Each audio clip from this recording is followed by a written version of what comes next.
Hello, friends. My name is Faith. I'm back again. Um, this is the podcast Know Your Brain, and I'm the author of the brain. I'm the author of the book Know Your Brain: Four Keys to a Bountiful Life. And today I'm here with Merrill Nash. She is a colleague of mine, and she has very graciously agreed to interview me about the book.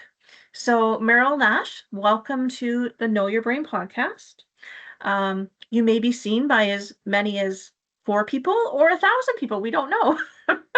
So, you have read my book, Know Your Brain, and I just thought it would be useful for people um, if instead of me just talking about the book, we did it in the format of someone asking me questions about it. So I'm going to turn it over to you, and please, let's start the conversation.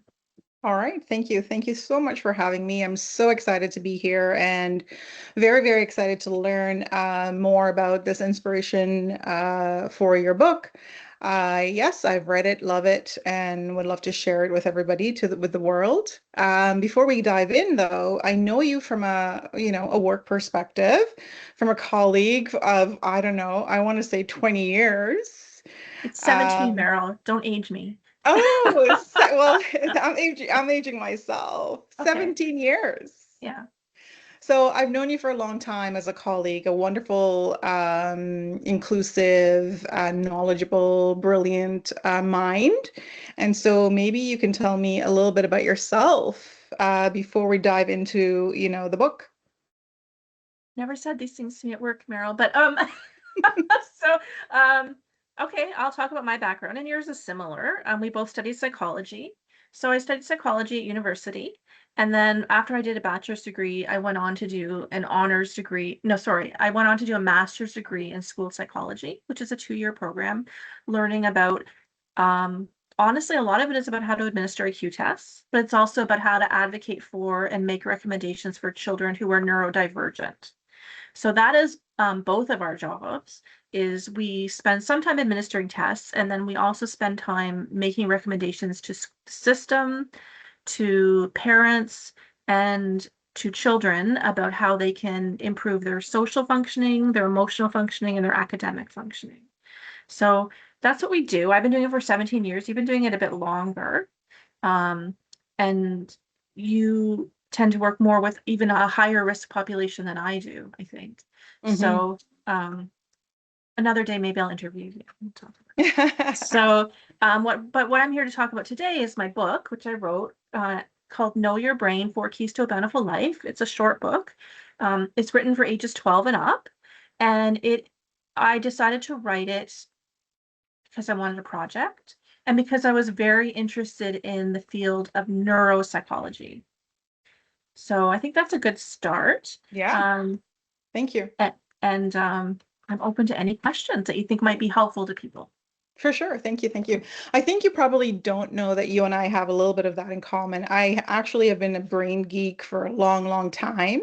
And I'm happy that you took it on, to the next level to do some research and put it down, on paper in a way that it will help young minds understand their brain. So yeah, you said a little bit about, you wanted a project to work on and you had this interest, but how did it come about? Like, Okay. it's kind of how did this born? How did it come out?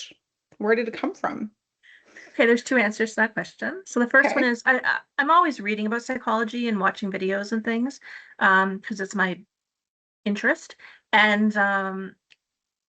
so there's a range of books on the brain that really fascinated me, and I found that that was more and more like all I was reading about. So Jill Bolte Taylor is one author who really inspired me. So Dr. Bolte Taylor, she had a stroke, and she Mm. wrote a best-selling book called My Stroke of Insight. And it's all about how when she had a left hemisphere stroke, how she entered this blissful state of nirvana that we all wish we could enter at least once a day for a few minutes.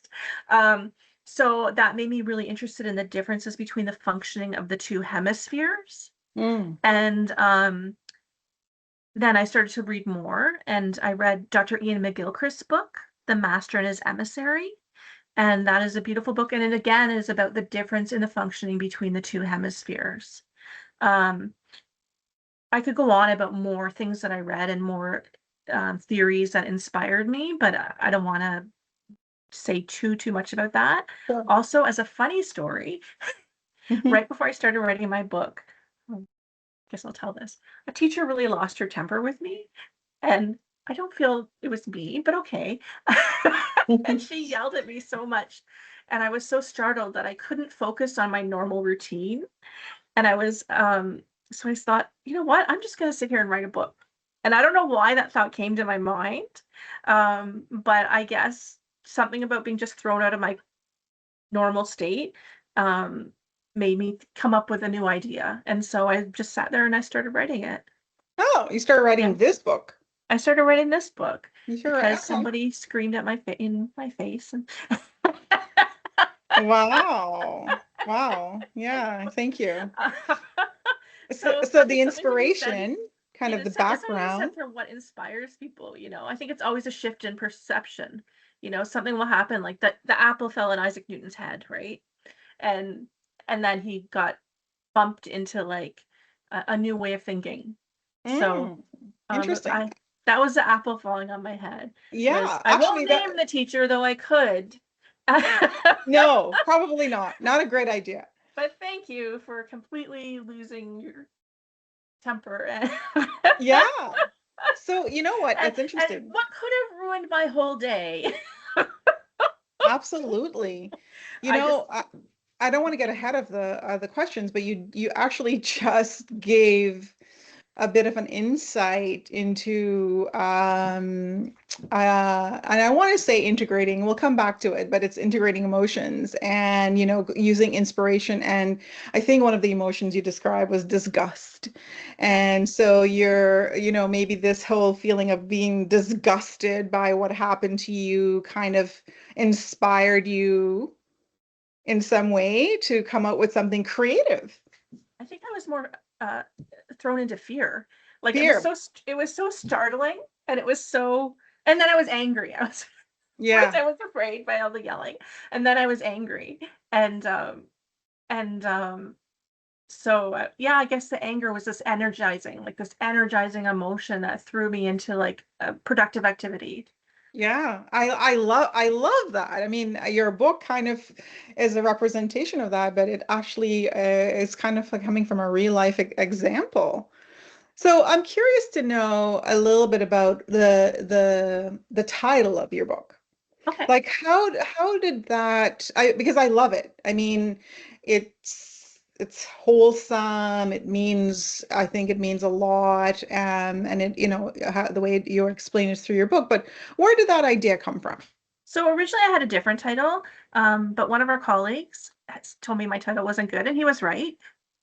And so I thought about it again, and I said, okay, what's the main idea of the book? Like, it's really about the brain. I want to have the word brain in the title. And so know your brain and four keys to a bountiful life. So there are four neural processes that go on in your brain. Um, so that is kind of the main point of my book is that you need to know the four processes so you can understand your brain. And I also say in the book, know your brain because to know yourself is the key to a good life. And I was it Socrates who said that? It's in the book. I I think think so. Socrates said know yourself. And I'm like, yeah, know yourself. What does that mean? Know your biology. Know how your mind is working, how your emotions are working, how your thoughts are working, right? And so what could be better than learning about your brain? Like it's I think that we don't know enough as people about our brains, right? I don't know. I asked the teachers in the school, I said, is this part of the curriculum? Not this specifically, but is learning about how the brain works, like, for example, the difference between the right hemisphere and the left hemisphere, is that part of the curriculum? Because that's kind of a big deal. And they were like, no. Like, it's not part of the curriculum, or at Right. least Kate, like, yeah, to learn about your brain. And I'm like, I can't imagine that, like, that's a good idea. Right. And I think there is a thirst for this material because Dr. McGilchrist's book has been very popular. But I want to say I read Dr. McGilchrist's book. I love his book. It's a very hard book to understand. Like it's very Mm, long. It's a very even beyond how hard it is to understand. It takes a long time to read that book. Mm. So I read that book and I think I've pulled the main points out of it and Okay. made a much shorter, easier to read version Yeah. about how your brain works. For sure. Yeah. Thank you.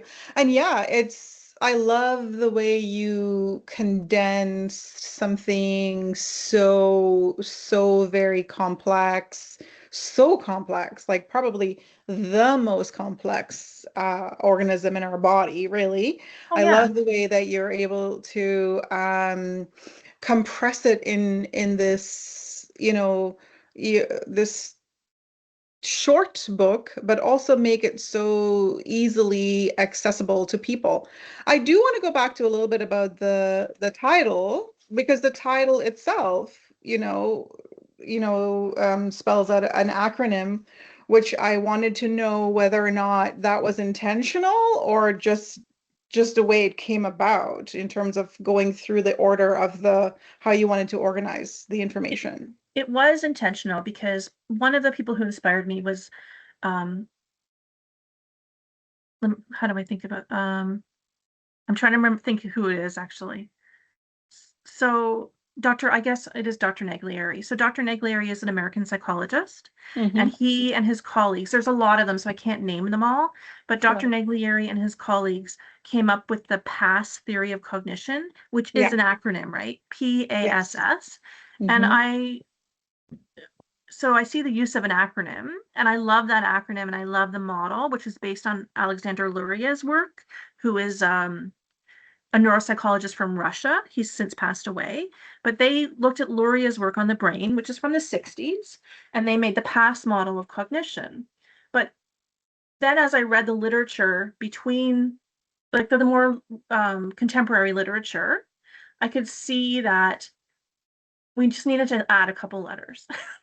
So instead of PASS, I thought, okay, I walked around the house for about a week and I was writing down different letters and I was making different words, right?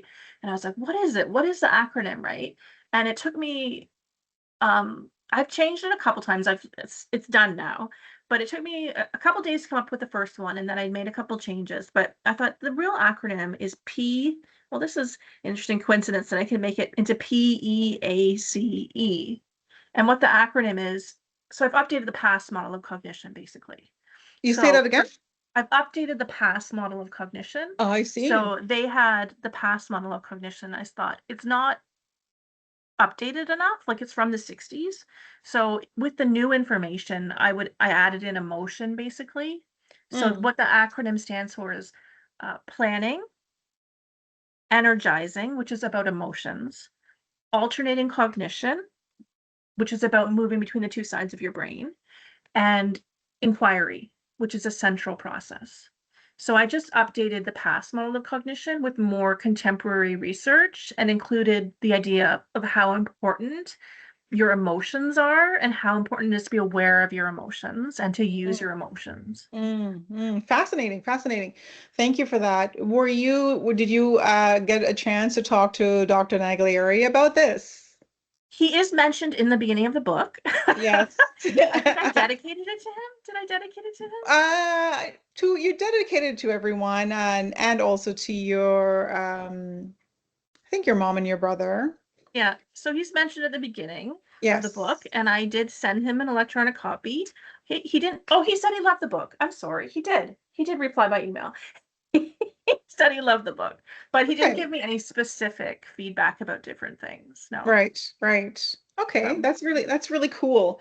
It's yeah. cool that, one of your inspiration, one of the people who inspired you, is still around and you get to share your work with them. Okay, And can I so just say that if people want to know more about Dr. Naglieri, my first episode of Know Your Brain, and this is episode 11, but the first episode is me interviewing Dr. Naglieri, who is yes. he is a legend. I didn't make this up. This is like what he's called. He's a legend of school psychology. So he is Mm, retired now, but he's still doing his projects, and he's a very yeah. prolific psychologist, and I would argue probably the most prolific psychologist in school psychology. Mm. Who's Yeah, still and very alive? Who's forward still thinking. alive? He's still alive and very forward thinking in his ideas for sure. Very progressive in his thinking. Well, he's a true scientist, right? And being a scientist calls you to be progressive. Yeah, You're constantly required to, if you're a competent scientist, to update your ideas based on new information. I know. And yeah, and he But he's does one of the that. few people that I find is on the cutting edge of doing that. Yeah. I mean, other people love what's popular or what's profitable or what's traditional. Those things Yeah. are tempting. They're nice to Hmm. like, but they're not, that's not really what a scientist is called to do. You're not called to like what's popular. No, no, So for sure. So as I read your book, and I took a bunch of notes, and actually I did this as I was reading your book. I would write down certain passages or sentences, and I will send them to my kids. I have oh, a group chat, and I'm like, oh, I guess I want them to read your book. I want to, get your book for all of them. And my kids are young adults, two are in university, the last one is going into university. She's in just finished grade 12. And so it has such, I want them to know their brain. I think understanding their brain helps them to understand why they do things they do. So I would send them these little sentences, to give them little inspiration, little, teasing them a little bit, it's like, gotta read this book, gotta read this book. But as I was reading your book, and also based on the title of your book, I wondered, and also there's something you mentioned, I didn't write the page down, but this is probably talking about, yeah, I think towards the end of the planning section,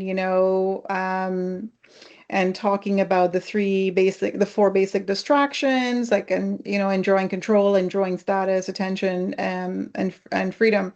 yeah, These extremes can pull you away from a middle path that works best. And I wondered, there is peace, there's the middle path, and there are other, clues. And I was thinking, to what degree or extent would you say that you drew some of your inspiration from like a spiritual path, for example? Because when I hear of the right. of peace, the middle path, in the middle path is like you talk about Buddhism, like Buddha, for example, talks about the middle path, the middle way, and there are some other examples. I Did guess you? I guess my question would be, from what degree did religious figures draw their ideas from describing the correct functioning of the brain? Hmm, Right? Yeah, that is something when I wrote the word the middle path in there, I knew that that's a Buddhist idea, right? I could have also said like a central point of balance. I could have phrased it that way. Like you're always trying to return. Yes, I am interested in Buddhism and Christianity and people like Joseph Campbell, things like that. So, of course, those things have an influence on what I write. Um, I didn't choose the word peace because like originally I was going to choose the word pace, Pace. So it wasn't like, oh, it has to be a religious word, right? It just worked out that I could fit it under that, right? So, and it seemed perfect, right? So that's why I picked it. But I wasn't like, it must be a religious word. It just kind of worked out that way. hmm. But Yeah, yeah, like I would say religious figures, what they're describing is here's what life is like. Here's when you correct use your brain in the correct way, right? You find a middle path sure. and you unify opposites and you find a central point of balance. Like your brain's always trying to get homeostasis, right? Like your body temperature is too. So how do you balance these processes? Like each process has two parts and you're trying to find a point of balance. So Yeah. being a human being is like being a gymnast. It's hard. Hmm.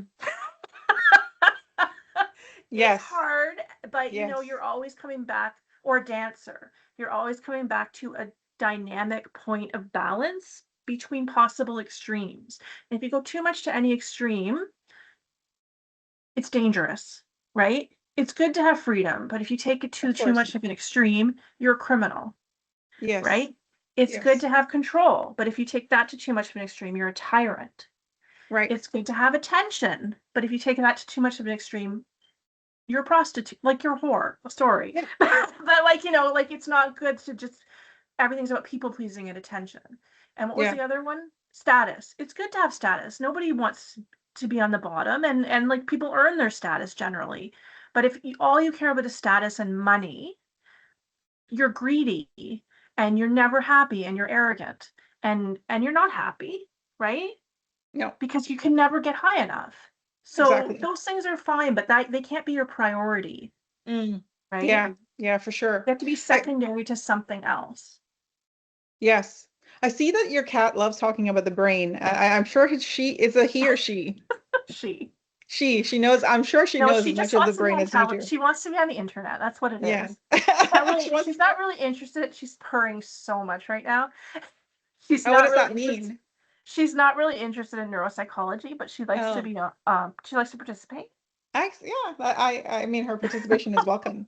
So, The other area, thank you for explaining that as well. The other area that really, I love and I wondered, which also, and I brought up the religious part because I kind of am familiar with, like, spirituality is kind of my thing. and I think So people who study psychology and have an interest in psychology, not always, but a certain percentage of the time, they also have an interest in religion. yeah. Yeah. Of course, religion was my minor study, with psychology and religious studies. So that's why I was familiar, but peace, the middle path. And one of the other things in my work world, separate work world, outside of the board, is, other type of therapeutic processes. But something that also struck me, and I was curious to know where you got it from, is if if this part of your brain could talk, this Oh, is what it would say. And where did that come from? What, like, how did you land on that? Because I think it's brilliant. It's like, that part of your brain is talking and telling you, calling you to action, so to speak, so to speak. that's a good question. Let me try to answer. This is going to take us. So yeah, in the book, it at the end of every section it says, so it talks about different parts of your brain. And so for example, if the prefrontal cortex of your brain could talk, it would say follow your highest interest while avoiding temptations. And if the visual part of your brain could talk, it would say keep on looking until you find what you seek. So, and there's 6 of those, I think. Correct. So At the end of each of the section, PEA, CE, it says that if that part of your brain could talk, here is what it says as a summative, right? It's a call to action.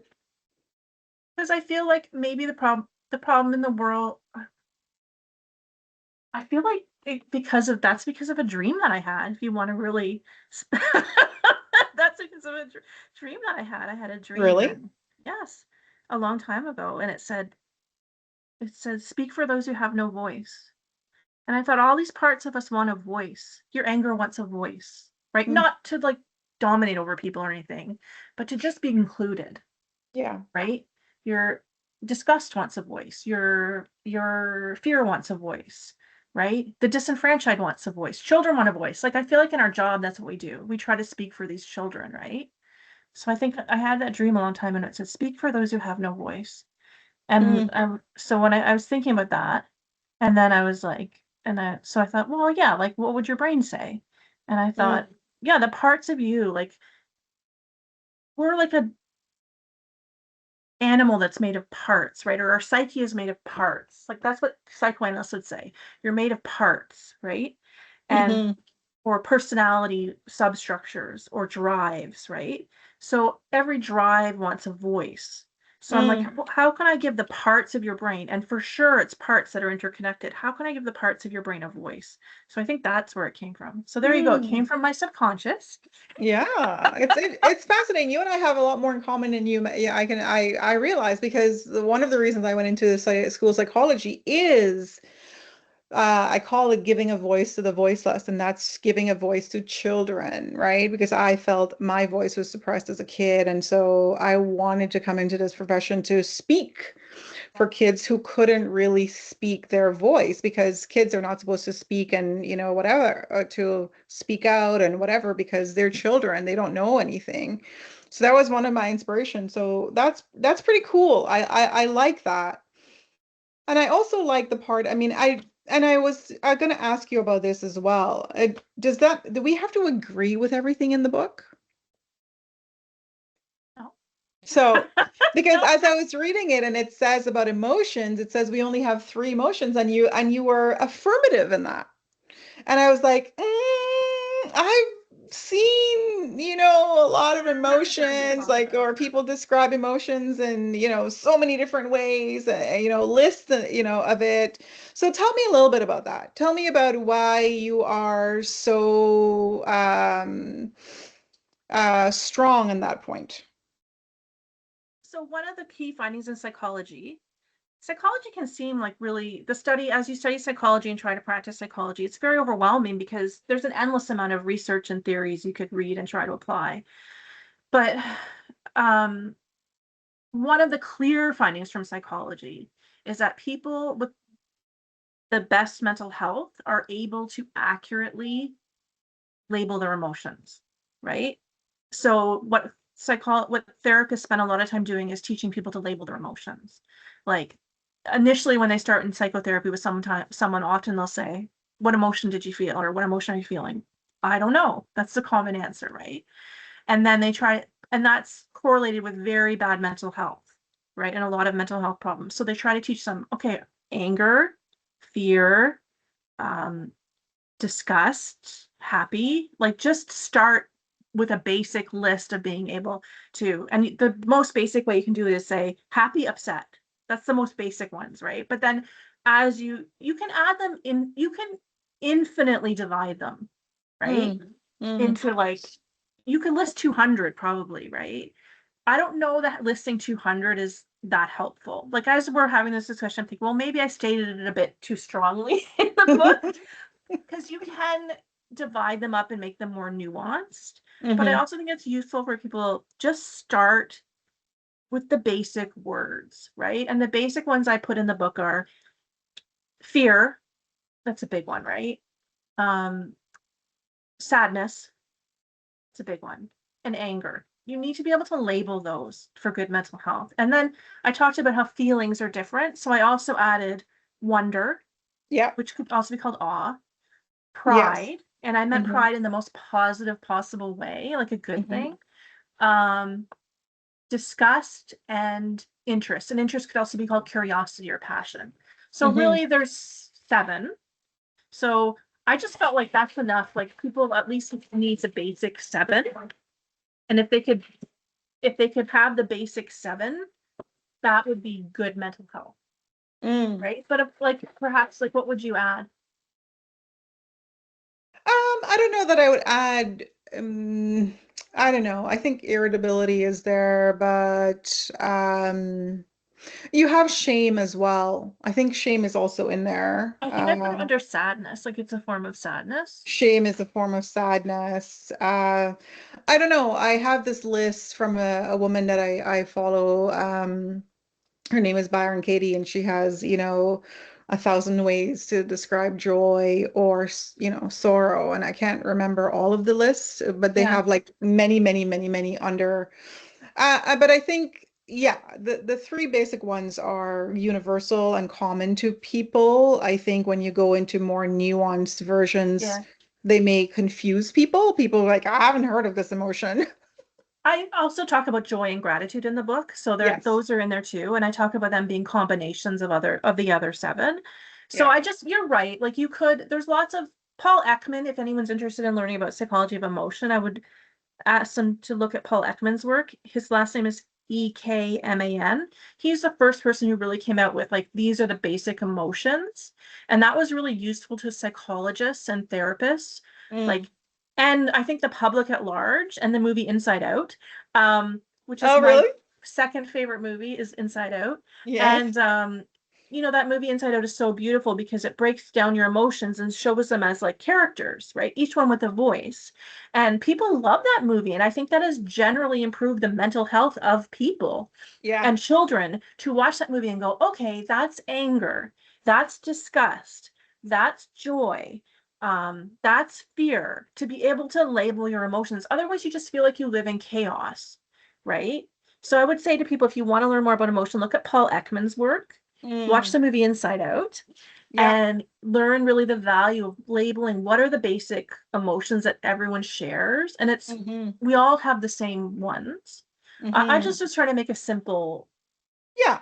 And I get description of that. 7. I get that, but I just had this reaction to, it says, oh, the three basic, and then it says that is correct. Like almost the next sentence was like, I'm like, oh, that's very bold. Like, and I'm like, I'm gonna challenge Faith on this one. But I know I mean I like it. I was just curious about, Yeah. your I think it's confidence in arguable. I it. think you're right. It's arguable, but I was just trying to keep it simple. And I get that, and also keeping in mind the audience. The one other thing I wanted to ask a little bit about is honoring.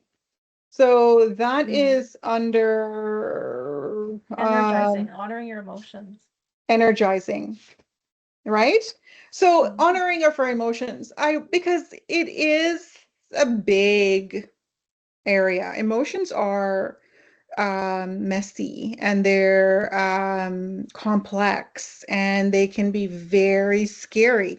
And for example, the kids that I work with who are suspended and expelled from school, they deal with big emotions. Yeah, And I sure. actually want a copy of your book for all of them. I want it to be part of the curriculum, that when they come into the expulsion program and the suspension program, that we read it together as Good a luck book getting the funding. study.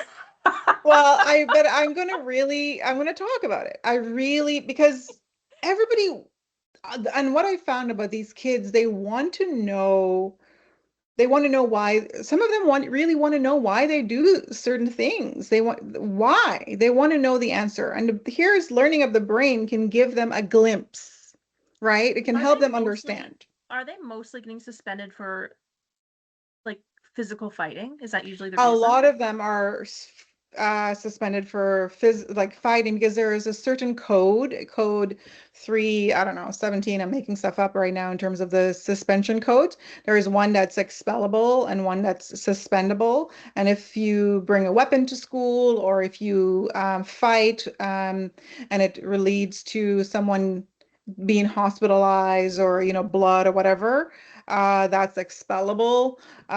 So it's about, yeah, a lot of them, it's about big emotions. They don't know about their emotions. They don't know And how I to would handle say, their emotions. They don't know how to honor their emotions. yeah, and I know a lot of those kids are provoked as well. Of It's not course. like A they lot just of out them of are bullied. nowhere. Yeah. Like every once in a while there is a kid who loses their temper for something which seems very small, but a lot of times it's not, right? Yeah. Like they're Yeah. being like emotionally bullied or something. Something's happened. But I would Exactly. say they're valuing status. Like they want to have and sometimes maybe they're really in fear of their safety. I don't know. Like, Yes. like why did you Absolutely. bring a knife to school? Because he said he was gonna whatever, right? 100%. a hundred Yeah. percent. So safety, fear. But Yeah. can you talk to me a little bit about honoring? Because I get it from an adult perspective. I've worked and dealt with my emotions. I've had a lot of big emotions as a kid, a teenager, and whatever. And I have learned to, I don't know, I don't think I was ever taught to integrate my emotions or whatever. I learned that on my own by accidentally. So Yeah. how, and you explain it a little bit in your book, but I wonder if you could just give uh, what examples come to mind in ways of honoring your emotions, like bringing them in, welcoming them, like, Yeah. So I talked about how emotions energize you. That's what's good about them. And they come from your body. Like we feel emotions very physically in a strong way in our body. Like your heart will be pounding with anger or fear. Or you're overcome with sadness and you're weeping. So there's a strong physical component, and they move up from the bottom of our body up in our brain through the limbic system. And the first step is you need to honor your emotions. So don't repress your emotions, right? I mean, I'm not saying like attack people or whatever, but like over time, like, and there's a time and a place to address things. Like maybe you don't want to cry in front of every single person and you need to go somewhere private and cry or process it later at home with a caring person.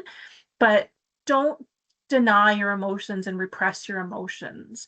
Because I think in psychology, another clear idea is that the number one problem in people's mental health is repression. That would be like a Freudian idea, but it's true. So if you repress your childhood trauma, for example, you grow up and now you're 40 and why are you always screaming at your wife, right?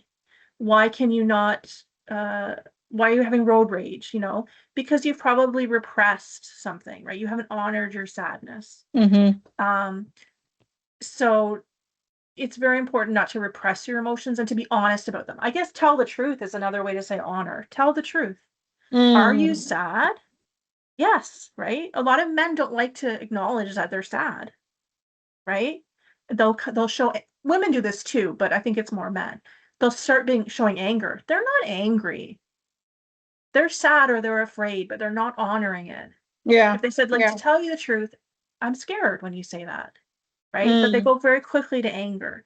Or to tell you the truth, I'm sad. Like, this is breaking my heart, right?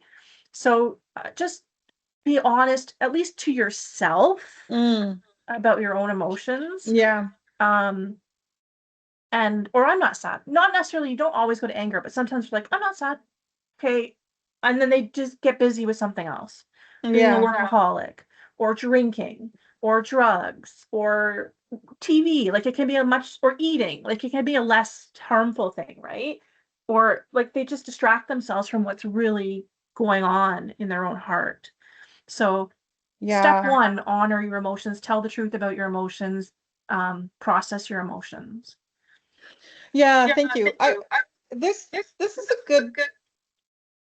Are you hearing a reflect like a feedback? I'm not hearing any feedback. Oh, okay. I was just hearing myself respect. So you describe the brain in terms of lower, like, and you just mentioned it a little bit, but I wonder as we're coming to the end, I have a couple more questions, but I wonder if you can talk about that hierarchy of the brain in terms of, your prefrontal cortex, the middle brain, a center brain, and then the lower brain. Maybe just give a little bit of a summary of that, how you Anatomy. describe that. Hmm? Anatomy lesson. Okay. Yeah. So the most important thing people need to know is your brain has two halves, right? And your brain, look, that's a big deal, right? The left half of your brain does one thing, and the right half of your brain does something different. And there's a reason that mammals are designed that way. And what joins the two halves of your brain is what's called the corpus callosum, which is a bundle of nerves that interconnects everything. So that's the communicator between them. And Hmm. then what the corpus callosum tries to do is to get the two halves to each do what they do really well in some way that makes some sort of sense so you can be successful. Yeah. So what the right hemisphere does is it takes a very wide focus of things. It sees the big picture. It understands complexity. Hmm. What it's really bad at is looking at details, Right. right? So what the left hemisphere is really good at is it sees details. And so like if you're doing arithmetic, it's the left hemisphere. If you're doing expressive speech, if you're speaking English or speaking Japanese or speaking French, that's the left hemisphere because language is breaking big ideas down into very small units and you have to focus in a certain way. So the left hemisphere is about detail and narrowly focusing on things, and the right hemisphere is about looking at things, taking a step back and understanding like why you're doing things, Hmm. like why you're doing things and what you should do. And then left hemisphere is like kind of like a technician. Okay, this is how I'm going to do it. So if you have a left hemisphere stroke, you lose your ability to speak, you lose your ability to add and subtract.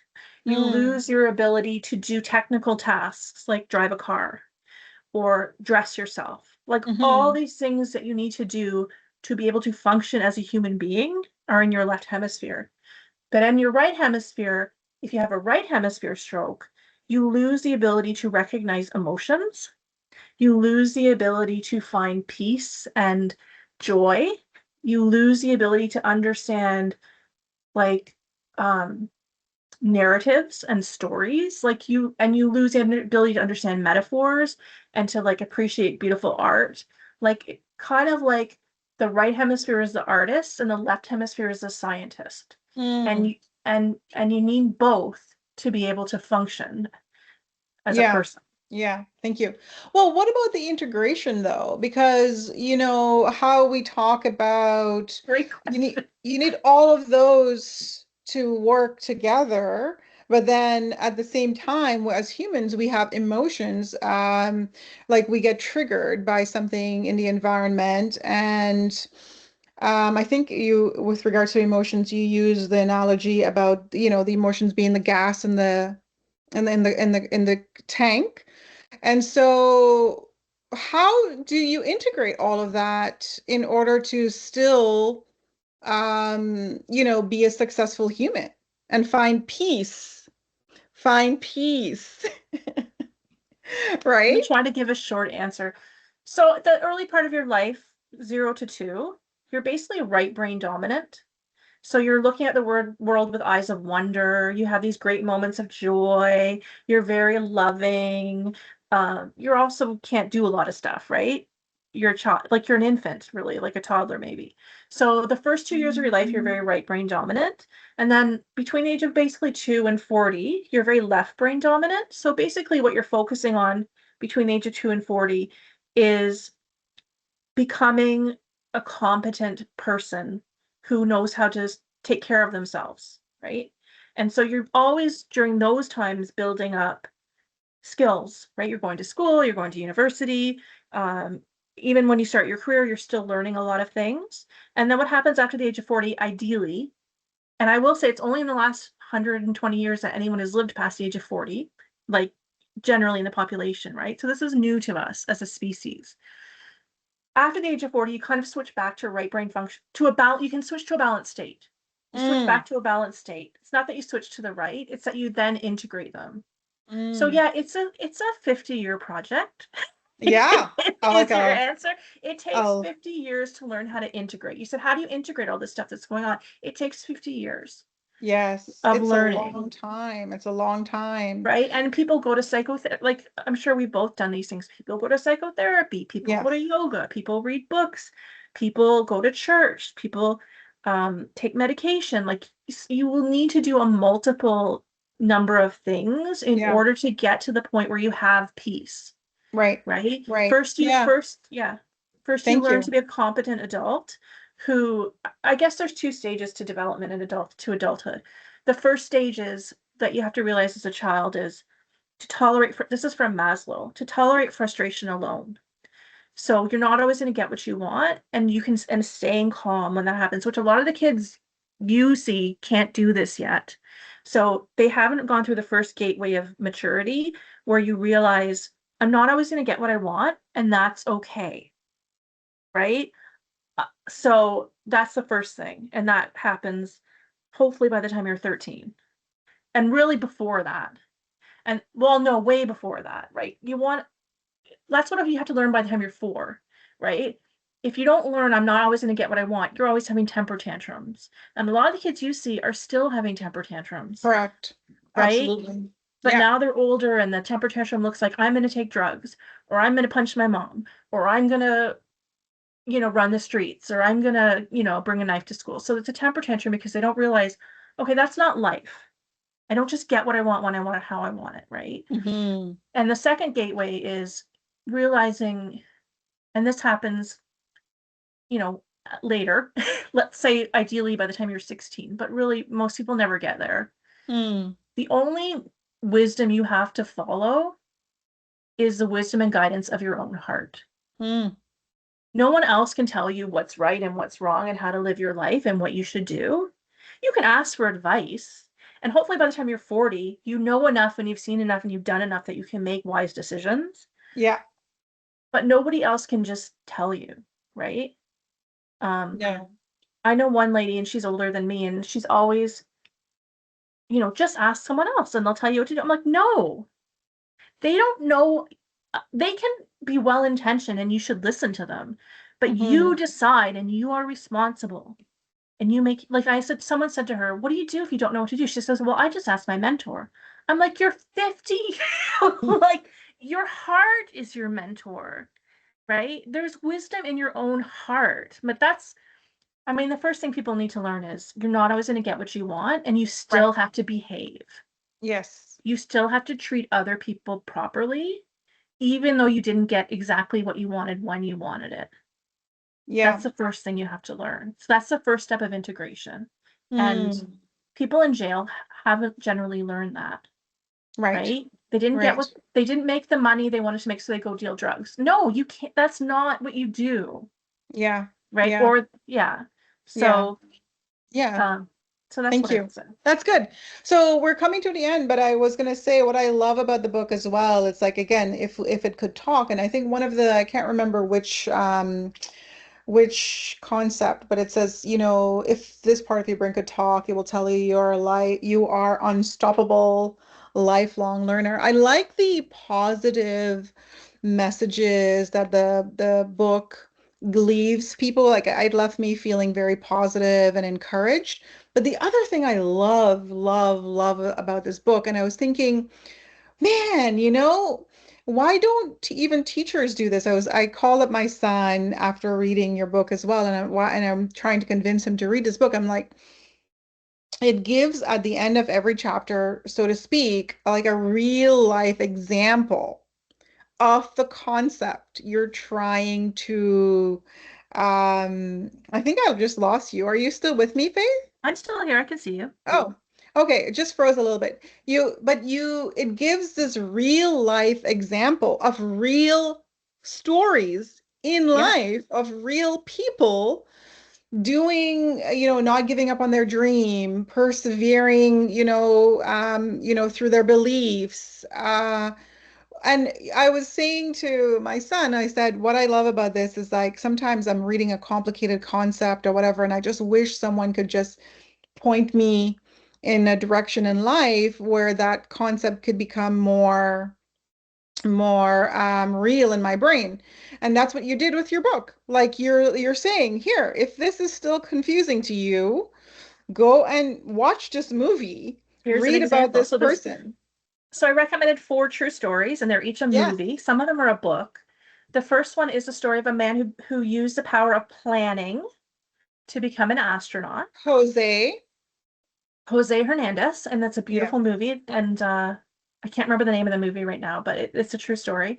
The Yes. second movie is about an American lady who became a lawyer.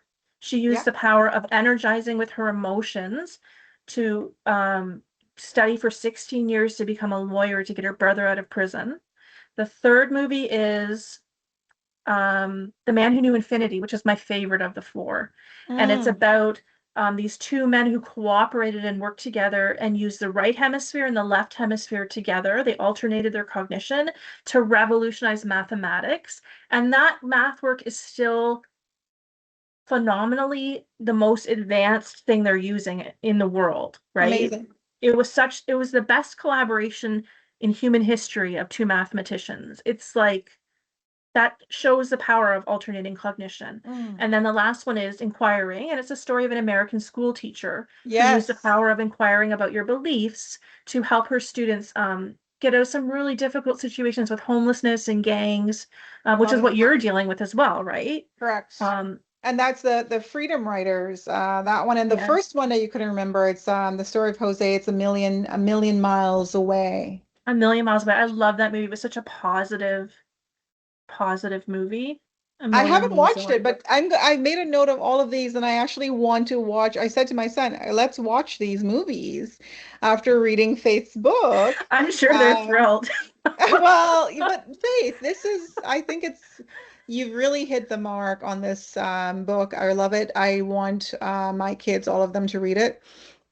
I'm going to try to convince them to read it, and I'm going to see if I can get your book to be, like I said, in all of the programs at Fresh Start. In I think every expulsion suspension programs in all boards everywhere, they should have this as a very basic read for all of the kids, to go through to help them understand a little bit more about their brain, why it does certain things, why it does certain things the way it does it, and also understanding a little bit about their emotions as well, right?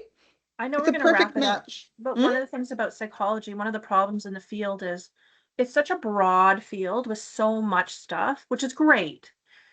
But we learn about executive functioning, and that's separate from emotions. And we learn about everything seems sort of separate and sort of Hmm. disjointed. So I thought, how can I bring several things together so that you're not just learning, yeah, executive function is important to learn about, but by itself, that's not enough.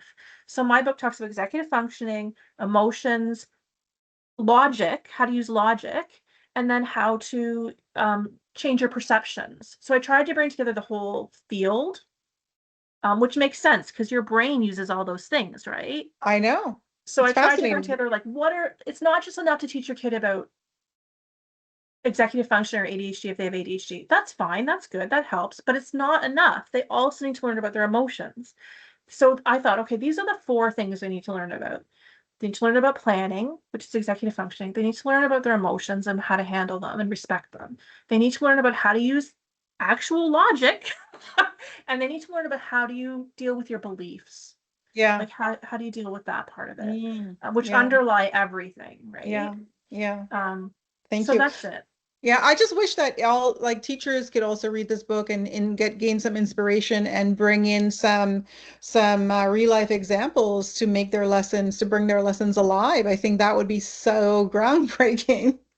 Well, sales are in the double digits, Meryl. So we're on the way. We're on the road. Yes, good, good, good, good. Well, so how can we get your book? So my book is available on Amazon. Okay. Um, it's published by Friesen Press. You can buy it from Friesen Press, but for the shipping, it's always better to get it on Amazon. So if you just type in "Know Your Brain," it'll come right up. Okay. That's awesome.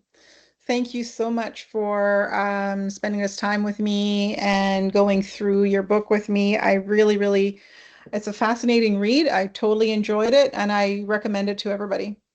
Thank you. I'm going to stop the recording. Okay. Stopping.